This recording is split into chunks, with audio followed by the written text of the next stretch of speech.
नमस्कार, स्वागत है आपका खास कार्यक्रम जिसका विषय है आज राजस्थान का चुनावी रण।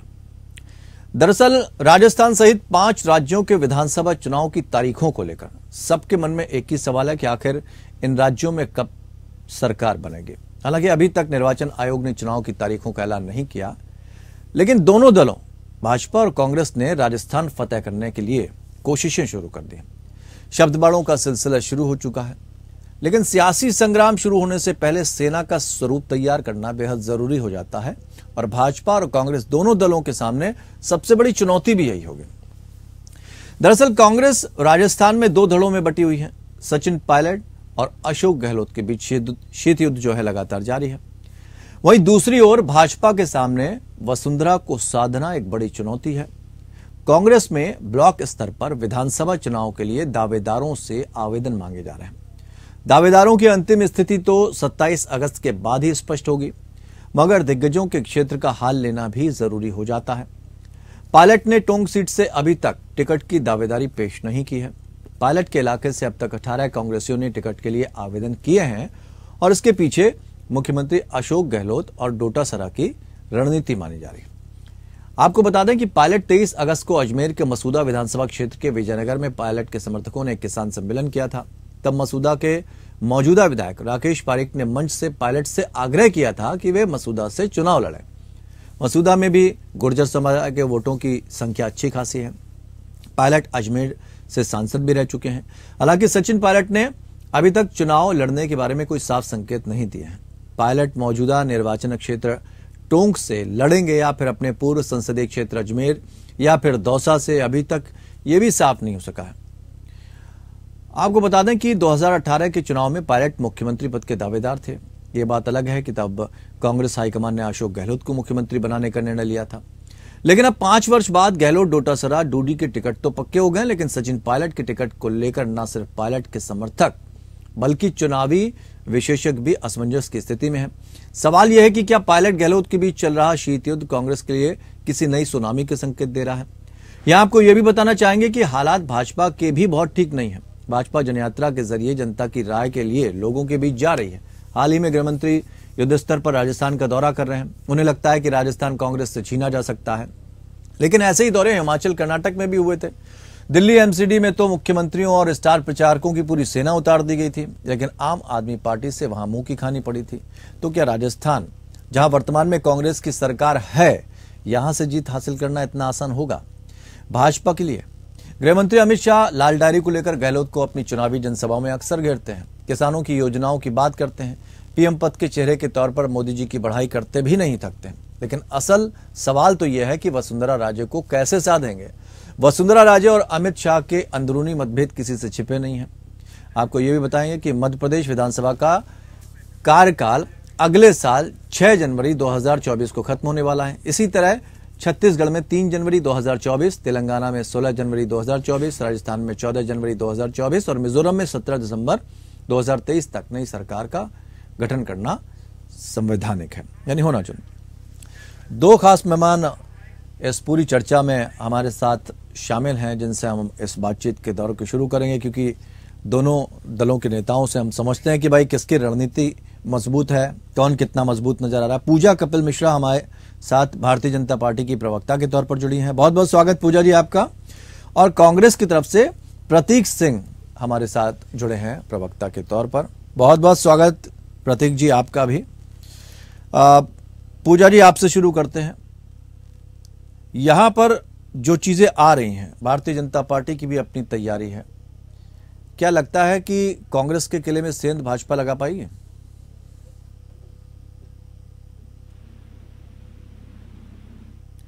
पूजा जी आवाज आ रही है आप तक?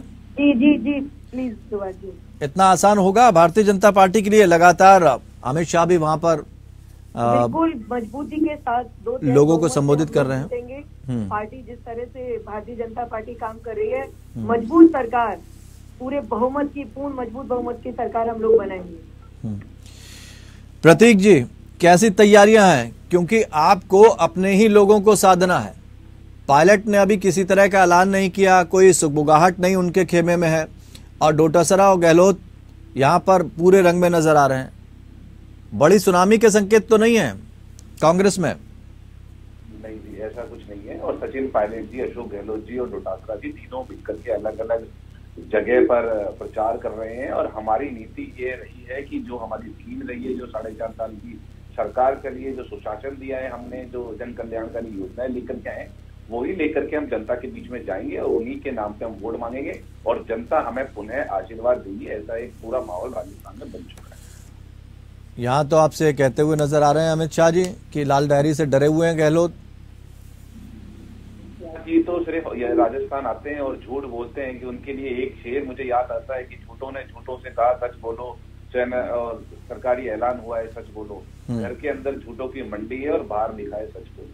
तो अमित शाह जब भी यहाँ आते हैं, प्रधानमंत्री मोदी जब भी यहाँ आते हैं, सिर्फ और सिर्फ झूठ बोलते हैं। झूठ बोलने के अलावा कुछ नहीं करते हैं।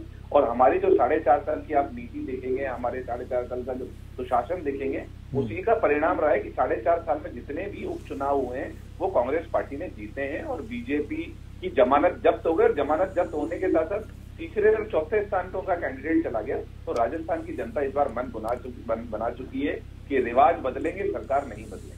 लेकिन ऐसा कहा जा रहा है कि अशोक गहलोत की योजनाएं तो बहुत ठीक है, लेकिन तमाम उन पे गंभीर आरोप भी लगे हुए हैं। उनसे कैसे बचेंगे आप, जेल जाने तक की नौबत ना आ जाए? और दूसरी तरफ सचिन पायलट का जिस तरह से रुख है, कई बार वो इस तरह का निशाना साध चुके हैं कि मिली भगत है वसुंधरा राजे और गहलोत में, तो ये सारी चीजें तो कांग्रेस को ही कहीं ना कहीं नुकसान पहुंचाएंगी। पायलट जी के पहले स्टेटमेंट आप कोट कर रहे हैं, उसके बाद भी सचिन पायलट जी ने 2-3 बार मीडिया को संबोधित किया। मीडिया में बोला है कि मुद्दों को लेकर के असहमति होती है, जब मुद्दों को सुलझा लिया जाता है तो फिर उसके बाद में कोई असहमति रहती नहीं है। तो जो उनके मुद्दे थे वो राजस्थान की सरकार ने, माननीय मुख्यमंत्री जी ने उनको एड्रेस किया है, उसको सुलझा लिया गया है। अब सभी एकजुट होकर के हमारा प्रण है कि राजस्थान में दोबारा से सरकार बनाई जाए राजस्थान में, जिससे कि जो एक परिवर्तन की बयार चली है, जो परिवर्तन की हवा चली है, वो ना रुकने पाए। और जो हमारा लक्ष्य है कि 2030 तक राजस्थान को नंबर 1 प्रदेश बनाना है पूरे देश के अंदर, तो उसके लिए जनता हमारे साथ जुड़ चुकी है। जनता का आशीर्वाद हमारे साथ रहेगा और 156 से ज्यादा सीटें जीत करके दोबारा सरकार बनाएगी। तो फिर उसको किस तरह से देखें कि गहलोत और डोटासरा जहां पर 18 दावेदारी पेश कर दी गई है, उनके किले में ही सेंध लगाने की कोशिश कर रहे हैं, जबकि पायलट अभी खामोशी साधे हुए हैं, कोई बयान कोई प्रतिक्रिया नहीं उनकी। नहीं, अभी किसी भी बड़े नेताओं ने, किसी ने भी कहीं से भी कोई दावेदारी पेश नहीं की है। ये जो अशोक गहलोत जी या डोटासरा जी या सचिन पायलट जी खुद तय करेंगे कि उन्हें कहां से चुनाव लड़ना है। लेकिन सबसे पहले उनकी जिम्मेदारी ये है कि कांग्रेस के पक्ष में एक माहौल बनाए और जिसमें तीनों ही नेता लगे हुए हैं, चाहे आप सचिन पायलट जी की बात करिए, चाहे आप डोटासरा जी की बात करिए, चाहे अशोक गहलोत जी की बात करिए, चाहे हमारे अन्य नेता सीपी जोशी जी हैं या और मंत्रिमंडल के लोग हैं, वो सारे लोग अपनी दावेदारी से पहले ये सुनिश्चित करना चाहते हैं कि जन जन तक जो हमारी स्कीम है उसका लाभ पहुंचे और जो हमारी जो नीतियां हैं वो जन जन तक पहुंचे। और उसके बाद में चुनावी माहौल में हम जाएंगे और जनता का हमें जिस तरीके से आशीर्वाद हमेशा से मिला है वो दोबारा हमें आशीर्वाद मिलेगा। फिर कहूंगा कि रिवाज बदलेगा, सरकार नहीं बदलेगी। चलिए, पूजा जी भी जुड़ गई हैं, थोड़ा संपर्क उनसे कट गया था इसलिए हम सवाल नहीं ले पाए। पूजा जी, कांग्रेस कह रही है मजबूत स्थिति में है, दोनों लोग दौरा कर रहे हैं अपने अपने इलाकों का, ऐसे में टिकट जो है अभी बड़े लोगों की घोषित नहीं की गई है, धीरे धीरे स्थिति और साफ होती जाएगी, पिक्चर क्लियर होती जाएगी। लेकिन भारतीय जनता पार्टी के लिए भी उतना आसान नहीं है सफर। आप कांग्रेस की कमियों को लेकर आगे बढ़ेंगे या अपने संगठन की मजबूती को लेकर? क्योंकि वसुंधरा राजे भी वहां पर नाराज नजर आ रही हैं अंदर खाने, आपके यहाँ भी शीत युद्ध चल रहा है। देखिए, ऐसा कुछ बीजेपी हमेशा अब कामों को लेकर आगे बढ़ी है, तौर पर राजनीतिक सब चुनाव होना है तो सरकार ने जिस तरह की एक कानून व्यवस्था चौपट कर रखी है, चाहे वो स्वास्थ्य की बात हो, चाहे वो युवाओं की बात हो, चाहे महिला अपराध में जिस तरह नंबर 1 लगातार राजस्थान को ला रखा है, तो निश्चित तौर पे हम इनको भी गिनाएंगे। लेकिन हमारी एक विकास की एक ऐसी परिभाषा आदरणीय मोदी जी के नेतृत्व में जो पूरा देश देख रहा है, हम उन कार्यों को लेकर भी दिखाएंगे। जन कल्याणकारी योजनाएं हम हमेशा संगठनात्मक तौर पर काम करते आए हैं और योजनाओं को नीचे तक पहुंचाने का हमने काम किया है। हम उन सारे विषयों को लेकर जनता के बीच जाएंगे और हमारे यहाँ सब अपनी अपनी जिम्मेदारी को लेकर काम कर रहे हैं। आदरणीय वसुंधरा जी हमारी वरिष्ठ नेत्री हैं और निसंदेह हमारे 4 बार राजस्थान को नेतृत्व दे चुके हैं, तो सारे लोग मिलजुल के चुनाव लड़ेंगे। कोई बिखराव, कोई मनमुटाव कुछ नहीं है हमारे बीच में। बहुत शानदार विजय भारतीय जनता पार्टी अपने काम के दम पे, अपने संगठन के दम पे और अपने नेतृत्व के दम पर विजय होकर राजस्थान से आएगी। लेकिन कांग्रेस तो हमेशा ये कहते रही थी कि भारतीय जनता पार्टी में इतनी ताकत नहीं है कि वो अकेले दम पे चुनाव लड़ दे, वो तो ईडी सीबीआई इस्तेमाल कर लेती है। देखिए कांग्रेस का अपना इतिहास ऐसा रहा है, जो क्षेत्रों में जाके स्वयं समाप्त हो चुकी पार्टी है, वो आईना दिखा रही है हमें। कम से कम उन्हें ये अपने आप में देखना चाहिए कि भारतीय जनता पार्टी संगठनात्मक रूप से काम करती है। हाँ, जिनको साथ लेना है मजबूती से साथ लेके चलते हैं और हम अपने काम के दम पर काम करते हैं और इनके उसके दम पर नहीं। और भारतीय जनता पार्टी का जिस तरह से विजय रथ है सबने देखा है। आज इस देश में भी कांग्रेस कहाँ सिमट कर रह गई है और कहाँ भारतीय जनता पार्टी खड़ी, अपने आप में बहुत है इनको देखने के लिए। चलिए एक छोटा सा ब्रेक लेना पड़ रहा है, उसके बाद हम वापस लौटते हैं। लेकिन असल में हमें यह भी समझना होगा कि कांग्रेस दो राज्यों को छीन चुकी है आपसे। आम आदमी पार्टी लगातार इस उम्मीद में है कि पंजाब के साथ साथ अब वो राजस्थान की तरफ रुख कर सकती है, एमपी की तरफ रुख कर सकती है, छत्तीसगढ़ की तरफ रुख कर सकती है। तो ऐसे में वो चोट पहुंचाएगी, तो इस बार भारतीय जनता पार्टी को चोट पहुंचाएगी या फिर कांग्रेस को चोट पहुंचाएगी, ये भी देखना होगा, खासकर तब जब इंडिया गठबंधन बन चुका हो। राजस्थान की हम बात कर रहे हैं। राजस्थान का चुनावी रण जो है वो लगभग उसकी शुरुआत हो चुकी है। दोनों बड़े दल भारतीय जनता पार्टी और कांग्रेस अपनी अपनी सेना को सजाने में लगे। किस कैंडिडेट के सामने किस नेता को ले जाना है, ये पूरा कहते हैं कि एक पैमाना होता है, तोल मोल के बोलने के साथ साथ तौलना भी है कि किसके सामने हमें किसे खड़ा करना है। लेकिन असल में दोनों ही दल अपनी अपनी अंदरूनी मतभेदों से जूझ रहे हैं। हालांकि दोनों दल यही कह रहे हैं कि सब कुछ ठीक चल रहा है, लेकिन असल में तो जब चुनावी चीजें सामने आएंगी, रिजल्ट सामने आएगा, तब पता लगेगा कि कहां पर दोनों दल खड़े होते हैं। लेकिन उम्मीदें जरूर हैं और एक परिपाटी जो है यहां पर शायद टूट सकती है, जैसा कि गहलोत सरकार कह रही है कि हम वापस आएंगे। लेकिन वहां की जो परिपाटी है उत्तराखंड की तरह, जैसे सरकार हर 5 साल में बदल जाती, वैसा ही कुछ क्या यहां नजर आएगा, ये भी हम समझने की कोशिश करते हैं। पूजा जी, हम आपके पास आएंगे, फिर हम प्रतीक जी आपके पास आ रहे हैं। लाल डायरी को लेकर अमित शाह बड़ा जिक्र करते हैं, तो ये जो करप्शन की चीजें हैं, ये लाल डायरी जैसी चीजें, तो ये सिर्फ कांग्रेस की ही लाल डायरी नजर आती है?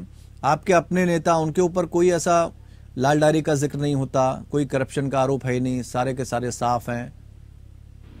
देखिए, इनकी लाल डायरी थी, इनका करप्शन है, इनकी हिस्ट्री थी, इसलिए वो सामने आई। अगर ये भाजपा ने किया होता तो उसका सामने आता। भारतीय जनता पार्टी प्रधानमंत्री नरेंद्र मोदी जी के नेतृत्व में एक ईमानदार और एक साफ सुथरी, पूरी तरह से जनता को समर्पित सरकार दे रही है। मुझे इसके लिए कहीं कुछ जनता जान रही है। लोकतंत्र के चौथे स्तंभ से पता चला कि प्रधानमंत्री जी किस तरह काम कर रहे हैं। और अगर लाल डायरी से गहलोत जी को परेशानी नहीं है, कोई भी जिक्र जब करता है ना, जब आपको डर रहता है, भय रहता है, वो लाल डायरी आई, एक पेज खोला तो पूरी सरकार हिल गई। लाल डायरी को बचाने के लिए आप अपने मंत्री को रेड के बीच में खुदा देते हैं, वो आते हैं, तो ऐसा क्या छुपा है? और अगर गहलोत जी को कोई डर नहीं है तो मैं कहना चाहूंगी आप ओपन करिए ना, बोलिए आके कि आराम से लाल डायरी के पन्ने खोलें। जब डर नहीं है, कोई भ्रष्टाचार नहीं है, तो सरकार को डर कैसा?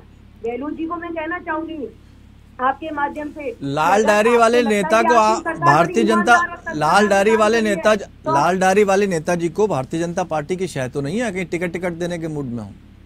देखिए, जो भ्रष्टाचार इन्होंने खुद किया, भारतीय जनता पार्टी की शय की क्या जरूरत है? अपनी करतूतों को छिपाने की जरूरत जब पड़ती है ना, जब आप कहीं ना कहीं उसमें सच्चाई होती है। भारतीय जनता पार्टी ने जाकर थोड़ी उन्हें बोला था कि ओपन करिए, खोलिए। इनके मंत्री, इनके लोग जिन्होंने बसपा से कांग्रेस में आप कैसे लेकर आए, आप जाने, इनका काम जाने कांग्रेस का। तो आप लेकर आए, आपका नेता आपकी बात रख रहा है, भारतीय जनता पार्टी का उससे क्या लेना देना? भारतीय जनता पार्टी तो जनता के हित से जुड़ा कोई भी मुद्दा आएगा, सचिन पायलट जो है ना पूजा जी, सचिन पायलट जो है, इसी तरह के आरोप वसुंधरा राजे पे लगा चुके हैं जी। सचिन जी, उनकी लाल डायरी कहाँ पर है? जमहूरी कले सब जानते हैं, सचिन जी और गहलोत जी के बीच कुर्सी का खेल चल रहा है। बेचारे सचिन जी तो अभी तक अपने क्षेत्र को भी नहीं चुन पा रहे, कह भी नहीं पा रहे, चुनाव क्या लड़ेंगे। बड़े नेताओं का डिक्लेरेशन होता है तो सचिन जी की बात सचिन जी जाने। हमारा इस तरह के कांग्रेस के किसी भी क्रियाकलाप से ना कोई लेन देन ना था। हम जनता के मुद्दे के लिए जनता के बीच में अपने काम के दम पर, और निसंदेह अगर एक सरकार काम नहीं करेगी, मजबूत विपक्ष के दम पर हम इनकी कमियों को भी लेकर जनता के बीच में जाएंगे, चुनाव लड़ेंगे और निश्चय ही जीत कर भी आएंगे मजबूती। ठीक, प्रतीक जी, एक तो लाल डायरी से काफी गहलोत डरे हुए हैं और दूसरी तरफ यह है कि सचिन जी को अगर जो सम्मान देना चाहिए तब वही गहलोत जी नहीं दे पाए। हमारे यहाँ सबको सम्मान भी दिया जाता और हम आपकी कमियों की वजह से आएंगे भी वापस सत्ता में। सबसे पहले तो जो चुनाव राजस्थान का होने वाला है वो मुद्दों के राजनीति पे होगा, मुद्दों के दम पे। तो ये लाल डायरी कोई मुद्दा नहीं है?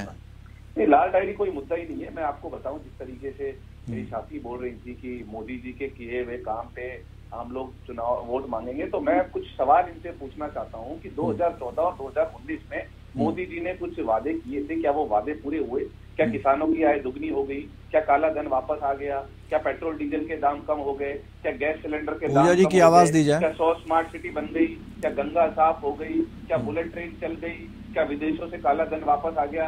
क्या देश के अंदर काला धन समाप्त हो गया? ये मूल विषय है और इन मूल विषयों के दम पर आप आइए। और सरकार ने जो वादे किए थे, आ रही आपकी आवाज आ रही पूजा जी, आ रही आपके अपने वादे गिनाइए, हम अपने वादे गिनाएंगे और जनता के सामने अपना रिपोर्ट कार्ड लेके जाइए। हम जनता के नहीं, लेकिन जिस तरह की कानून व्यवस्था की बात जहाँ पर सामने आती है ना, वहाँ कई जगह पशुपेश की स्थिति बन गई। सरकार के सामने भी इंटरनेट बंद करना पड़ा। को एक बार वैकेंसी नहीं मिली है और एक महिला अपराध में लगातार नंबर 1 कराएंगे तो मैं उनके पूजा जी जवाब सुन लेते हैं उनका। पूजा जी जवाब सुन लेते हैं, आते हैं आपके पास। वो रखना चाहिए, वो मैं बात बताता हूँ। हाँ। आप पेपर लीक की बात कर रहे थे। इनके समय में लगभग 14-15 पेपर इसी ये बैठी है पूजा जी, ये मुझे 2 नाम मुझे बता जाए जिनके खिलाफ इन्होंने कार्रवाई की हो, जो जेल में हो, जिनकी संपत्ति कुर्क की गई हो, जिनकी संपत्ति पे कुछ आपत्तिजनक कोई चीजें हैं तो उस पर बुलडोजर चला गया। 2 नाम गिना जाइए। मैं 200 नाम गिना सकता हूँ आज यहाँ बैठ करके कि हमारी सरकार ने पेपर लीक के बाद में क्या कार्रवाई की। अच्छा, एक बात बताइए प्रतीक जी, क्या अगर पूजा जी नाम गिना देती हैं या चलिए उनकी सरकार में अगर कोई कार्रवाई नहीं हुई है तो जनता आपको लेकर आई, आपने क्या कार्रवाई की कम से कम ये तो बताइए ना। जी, जभी तो मैं ये गिना रहा हूँ ना। आप देखिए जो मास्टरमाइंड भूपेंद्र सारेन जो इनके समय से पेपर लीक 2013, 2014, 2015, 2016 जो आरएस का पेपर लीक हुआ, आरएस का पेपर लीक हुआ जिसके अंदर लिस्ट था, उसके ऊपर इन्होंने कार्रवाई नहीं की। पेपर माफिया को पाने का काम तो इन्होंने किया। हमने नहीं तो ये चीजें खत्म होनी चाहिए ना। गहराई से मंथन इस पर होता और गहराई से होता तो इस तरह की घटना दोबारा तो नहीं होती ना कम से कम। हमारी देखिए पूजा जी 1 मिनट, पूजा जी 1 मिनट, पूजा जी 1 मिनट आ रहे हैं आपके पास। जब भी कोई क्राइम होता है पूजा जी आ रहे हैं आपके पास। आप क्या बोल रहे हैं? आप बात सुनिए ना, आप ये सभ्यता को रखिए। पूजा जी आ रहे हैं, आपकी बारी भी आएगी। पूजा जी आपकी बारी भी आएगी। अपेक्षा करता हूँ आप मेरे बीच में बोले। मैं कह रहा हूँ हमने उम्र कैद तक का प्रावधान रखा। पेपर लीक के लिए अलग से कानून लेकर के उसके अंदर उम्र कैद का प्रावधान है। 200 से ज्यादा आरोपी जो है वो आज जेल के अंदर है। उनकी संपत्ति पे बुलडोजर चला गया, उनकी संपत्ति अटैच की गई। मैं कह रहा हूँ इनके जमाने में राजस्थान की सरकार में और अन्य प्रदेशों में तो आज भी इनकी सरकार करती है। मध्य प्रदेश, गुजरात, उत्तर प्रदेश, उत्तराखंड। मुझे 2 नाम गिना देना नाम लेकर के जिनके खिलाफ कार्रवाई की हो। हम तो कार्रवाई कर रहे हैं लगातार। 2 नाम ठीक है। पूजा जी जवाब दीजिए। आप ये बताइए, 4.5 साल की सरकार प्रदीप जी, 19 पेपर लीक, 1 पे नहीं कार्रवाई हुई, 1 गलती हुई, 2 पे नहीं हुई, 3 पे नहीं हुई। अपराधी भयमुक्त है क्योंकि आपके यहाँ अगर कड़ी कार्रवाई की होती, कानून व्यवस्था मुख्यमंत्री जी के हाथ में। सुनिए प्रदीप जी, अब सुनिए, कानून व्यवस्था हाथ में, आप लोग अगर सही तरीके से इस पे कार्रवाई करते तो आज राजस्थान का युवा इस तरह बेरोजगारी का इतने फॉर्म भर के 19 पेपर लीक करा के आज हम एक भी पेपर। अच्छा, ये पेपर लीक होने की जो बात है पूजा जी, अपराधियों में डर, पूजा जी पेपर लीक होने की जो बात है वो क्या जहां जहां कांग्रेस की सरकार है वहीं पेपर लीक हुए? भारतीय जनता पार्टी की जहां सरकार है वहां लीक नहीं हुए? वहां पर क्या कार्रवाई हुई? उन्होंने की 2 नाम ऐसे बता दीजिए कम से कम जहां पर कार्रवाई हुई हो।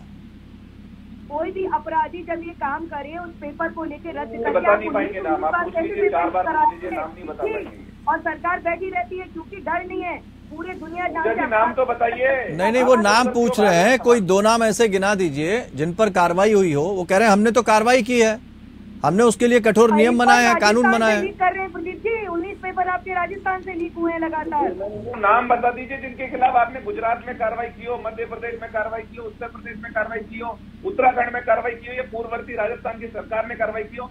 2 नाम मुझे आप बता के चाहिए जिसके खिलाफ पूर्ववर्ती राजस्थान सरकार में, वसुंधरा की सरकार में इस तरह से कोई लगातार। मैं कह रहा हूँ आपसे ये नहीं बता पाएंगे क्योंकि कार्रवाई की नहीं है। नहीं, सवाल से इधर उधर भागेंगे। उत्तर प्रदेश जब भी हुई है भाजपा सरकार का ये कारनामा नहीं है। मैं कह रहा हूँ आप नाम बता दीजिए। मैं आज 200 नाम गिनाऊंगा।